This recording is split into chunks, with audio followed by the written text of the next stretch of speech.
Vocês ficaram sabendo que encontraram sêmen dentro de uma senhora de 71 anos de um menino de 15 anos? Se vocês não ficaram sabendo, senta aí que eu vou te contar tudinho. Bom, a senhora, ela saiu fazer uma caminhada matinal, igual ela sempre faz, porque ela é catadora de latinha. Então ela saiu pra fazer a rotina dela.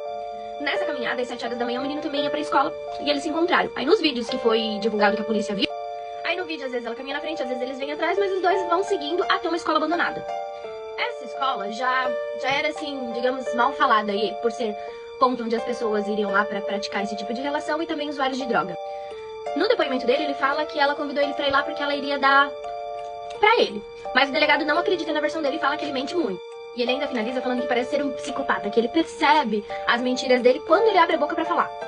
Na versão dele, quando chegaram lá, ela não deu nada pra ele de mais queria com ele. Aí ele inventa que eles entraram numa luta corporal com o menino e assim. Aí ele conclui falando que não se dá bem com o pai abandonou ele, deixou com a mãe que é a usuária de... Enfim, tem essa relação conturbada ali entre mãe e filho.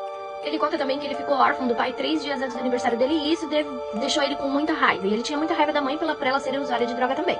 Aí ele fala, inclusive, que às vezes ele tinha uns surtos por conta da raiva excessiva e socava as paredes. Nesse dia, ele encontrou com a senhora de 71 anos.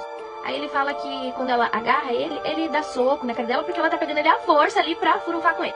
Então, diante dessas mentiras todas, isso é verdade, porque ela tava com o rosto todo fraturado, todo machucado.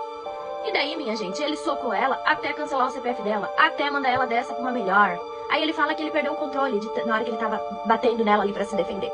E que ele só se depara quando ela tá sem vida ali no chão já. Só que a realidade dos fatos, minha gente, conta outra história. Senta aí. E no laudo policial, teve a luta corporal com a senhora sim, mas nesse momento ela estava de roupa.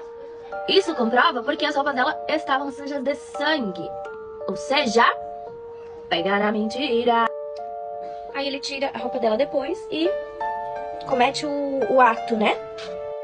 E, gente, no laudo policial tinha sêmen tanto na frente quanto atrás dela, ou seja, e ela sem vida, tá? Ele terminou tudo, foi pra escola como se nada tivesse acontecido, mas ele estava um pouco machucado e sujo. Aí ele falou pra professora que ele tava daquele jeito porque tentaram assaltar ele e ele reagiu, ele tentou se defender. Por isso que ele se encontrava naquele estado. Depois de passar o dia na aula, ele sai da escola e passa lá no lugar pra saber se ela ainda tava lá, desfalecida.